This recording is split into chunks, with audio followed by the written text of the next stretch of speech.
Welcome to the Diabetes Revolution podcast with Dr. Sarah Townley, the type 2 diabetes coach, clinical pharmacist, and mom of 7 angels. You don't have to struggle and fight with your blood sugars for the rest of your life. I'm here to teach you the skills you need to control and even reverse this disease. There is such a thing as getting off your meds and creating a future free from diabetes. And you can have it too. Let's get down to business. Hey, my friends. I am back today on this October afternoon with you. And I'm excited because my oldest son just got his first job, y'all. He's so excited to be, quote, a working man. He's 14 years old and someone finally hired him. And we're just so excited for this new journey he's going to embark on. And I'm so excited to watch him sort of growing up, you know? And plus, he's going to be finally able to buy all the crap he keeps asking me to buy for him.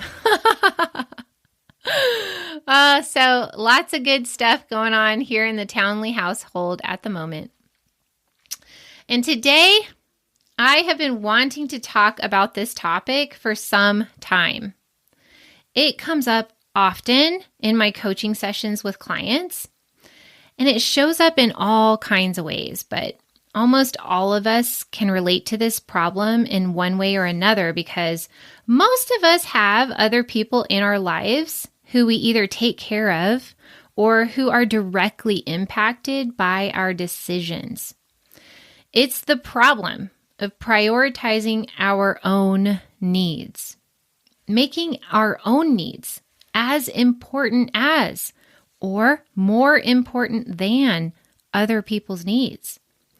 And I feel like I can speak to this topic from a place of experience because I have 7 children and they have lots of needs, many of which are absolutely non-negotiable and legitimate. So many people ask me, how do you do it? Take care of 7 kids, run a business, and still eat healthy and take care of yourself. Well, I'm going to talk about the mindset that I have in this podcast. I'm going to share that with you so that you can borrow it and watch how it changes everything for you. Next week, I'll be leaving to go to a retreat that is all about self-care. And I'll be gone for a whole week. The intention of this retreat is to focus on my own healing and self-care.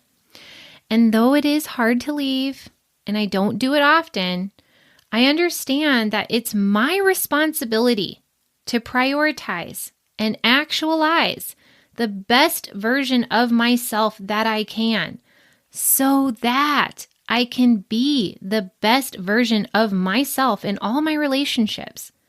No one else can do that for me. The ones that love me want me to be happy and to take care of myself, which are both my jobs, not theirs. And sometimes we just need to give ourselves permission to do it. Do you treat yourself as well as you treat others? If not, this podcast is for you.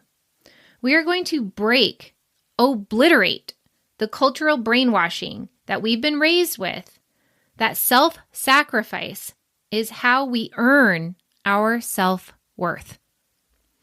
Let's look at some real-life scenarios that many of us find ourselves in where we feel challenged to prioritize our own needs. Here's a good one.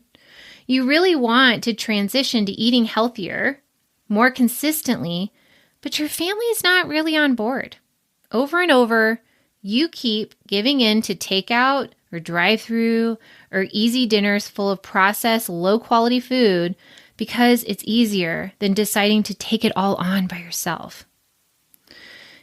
You really want to create some time to exercise or cook or do something that brings you joy, but other people's stuff keeps taking up all of your time. You really want to stop working your life away and bring in more ease and space in your life for leisure and self-care, but it feels like too much to ask to cut back on work. You want to invest in something like a home gym or coaching, but it seems like other people's needs are always more important than yours. And then there's all these small ways that this creeps in. You're at a lunch conference at work and they're serving up all the pastas, all the pizzas, all the breads, and there's just nothing there that really works for you. And you don't speak up and ask, hey, what else is there? Or maybe you need to leave and go take care of your own lunch. You keep saying yes to those requests to help somebody move or to help somebody fix some baked goods for a fundraiser. And it's really cutting into your ability to prioritize the things you need to do for you. Or you keep eating all the things that someone's offering you at a house party that you know are going to make you sick because you don't want to hurt anybody's feelings. This can go on and on for a very long time while your health declines. You're not meaning to, but you're falling into victimhood, blaming your family, time, and money for why you can't. And then, if you consider prioritizing your own needs, you feel guilty because you're believing your mind when it tells you that you're being selfish, that other people shouldn't have to deal with your health problem, which, by the way, you're blaming yourself for having in the first place. That's a whole different podcast, by the way. Why blaming yourself for your diabetes keeps you stuck. And it's particularly bad if you have something called human giver syndrome. So this is a concept and a term coined by Emily and Amelia Nagoski in the book Burnout, which manifests as believing you have a moral obligation, that is, you owe it to your partner, your family, the world, even to yourself, to be pretty, happy, calm, generous, and attentive to the needs of others. When you aren't, you believe it makes you a failure as a person, meaning you're selfish, you're self-centered, you're greedy. Human giver syndrome is a cultural virus that most women have some degree of infection with. Unconsciously, we're believing our purpose is to meet the needs of others while ignoring our own, and it's self-destructive. This is a powerful example of the conditioning or programming of your belief system that then directs how you operate in life and what you create. And if you create a neglected state of health with this belief system, it's time to examine it and see it for the disease of thinking that it is. It is disease thinking that is creating a diseased body. Let me share with you a metaphor I used to show my client, who's now in her 70s, right, with not very many more years left to live her life, how she arrived at this place and how to break her pattern. I explained that she's been busy tending everyone else's garden while hers has been neglected. Over the years, she's been running off to help her neighbor protect their garden from hail and frost, while hers went unprotected. She fertilized and weeded her neighbor's garden before her own so often that hers didn't get the nurturing and the maintenance it needed to really thrive, and now it's in bad shape. It's no longer providing for her as she needs it to. And this is why it's going to take more time and energy to rebuild it and more attention, more tending to cultivate healthy, fruitful growth. So when other people want you to come take care of theirs first, you say no.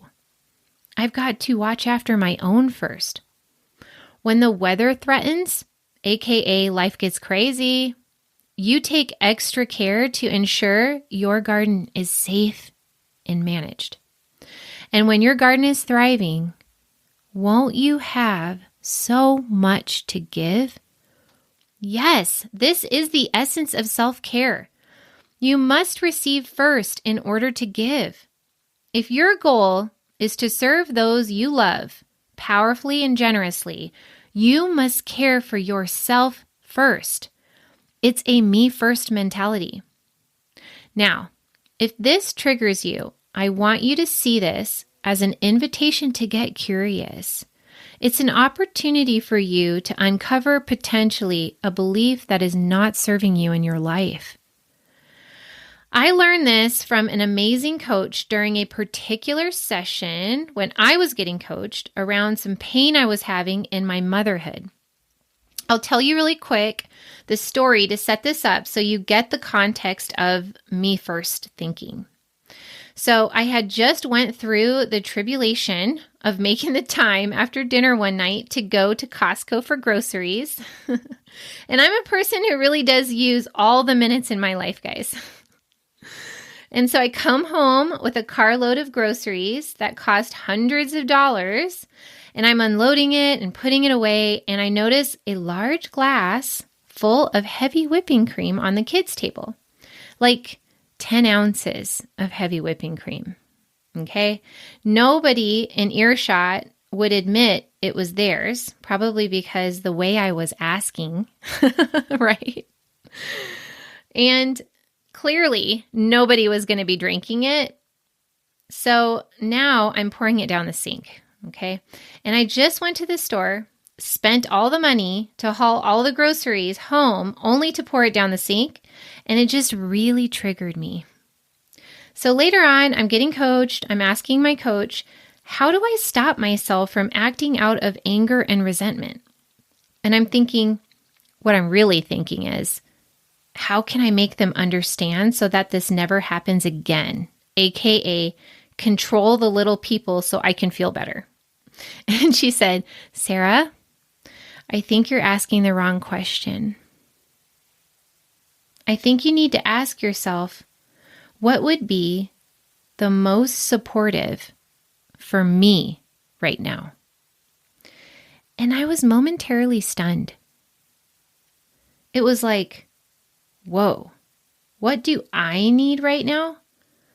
But of course, like I'm the one that's feeling unappreciated, right? I'm angry. I'm triggered. Me trying to teach them out of anger will not work. They won't receive that teaching nearly as well as if I'm teaching out of love. And for me to get there, to get to love, I have to give myself what I was needing in that moment first. I needed to get in touch with the part of me that was hurting and hear and see her and love her first. This is the essence of me first. Me first, so that I can love you the way I really want to. Okay, so let's take a moment to define self-care. I remember when I found my own definition of it. It's really very simple. It is simply you getting connected to your inner voice or inner truth, however you like to think of it, and then getting clear of what you want. And then the hard part is honoring that. Do you want to prioritize your health and lifestyle right now? What does it look like? Do you want to conquer your overeating? Do you want to learn how your body works so you can support its healing? Do you want to get more movement in, to build in more time to walk outside or garden or do whatever is creative for you? Do you want to keep eating all this garbage, to let other people always choose for you? Do you want to give your Saturday to running your kids around or putting on a big birthday party? Maybe you do, right? Does it bring you joy? Or are you doing it with resentment or obligation? Do you want to keep working overtime or giving up all your evenings and weekends to make extra money? For some of you, you might be way out of practice in asking yourself what you want. It might feel like a black void at first. Like, I don't know. No, you need to sit quietly with yourself. My goodness, you need to get in touch with the part of you that knows what you want as a priority. I want you to feel it in your body. What does yes feel like to you? What does no feel like to you? I remember sitting in meditation, sitting with myself in meditation and saying, yes, yes, yes, over and over to feel what yes felt like in my body. And then no, no, no. They feel very different. Then when you get clear yes, I want that, or no, I don't. Your job is to honor that as best as you can. Some people are not going to like it. You being a person who tends your own garden first might really confuse or disrupt old patterns in your relationships. That's okay. The version of you who takes care of yourself might be unfamiliar to others for a while, but the ones who love you will get it. And the ones who don't, they might stop calling you. And I don't know that that's a bad thing. And in the end, those in your life that watch you model this will be better off for it. I'm thinking about the time I was sitting next to my 12-year-old daughter scrolling on my Facebook feed, and a coach was on there talking about holidays from the wife's, the mom's perspective, saying, screw it. It's not my job to make Christmas magical for everybody this year or ever. And I laughed because I realized that my daughter, Nora, has probably no idea what this woman is talking about because she doesn't watch her mom model that. Her mom doesn't want to put herself through the ringer, making Christmas spectacular for everybody else. That's her normal. So she doesn't watch me model people pleasing very often or at all. And I'm glad, because I don't want her to do that when she's an adult. You're going to be a healthier, more loving, and more giving version of yourself when you take care of yourself first. Today, I kind of started the day off rough. I wasn't up to making this podcast at first, so I just did some catch up on some things I needed to get organized on, and I fed myself, a nutritious, delicious breakfast. I worked out, and I sat out in the sun. And then what do you know? My mind starts percolating. What did I want to share with you? How could I teach you this skill? And here you are listening.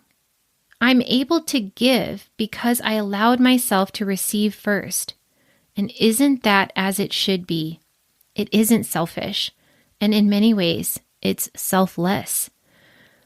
Selfish means seeking or concentrating on one's own advantage, pleasure, or well-being without regard for others. Self-care is self-preservation, the practice of taking on an active role in protecting one's own well-being and happiness. This makes you more of you so that you can give more. If this shift in thinking seems really hard for you, you're not the only one. Changing what we believe is deep inner work. Creating the version of you that is healthy and empowered is deep inner work. That's what coaching helps you do, create with intention. My job is never to tell you what to do, but to help you gain access to the solutions within you and help you remove obstacles to putting them in motion. If this is what you've been missing, get on my website and send me a message, www.sarahtownley.com. It could be the step that sends you in a whole new direction. Wouldn't that be a miracle? I look forward to creating miracles with you. I'll see you soon on the next podcast. Okay, don't leave yet. You're going to want to hear about this. If you love my podcast, if I'm the only sane voice you've found on this subject, if I've already helped you, you need to check out my online course. It's a start-to-finish, step-by-step video course that teaches you all the tools you need to know to beat this disease. You can find it on my website, sarahtownley.com, along with lots of other free tools that will make taking care of your diabetes so much easier. So get over there right now. See you there.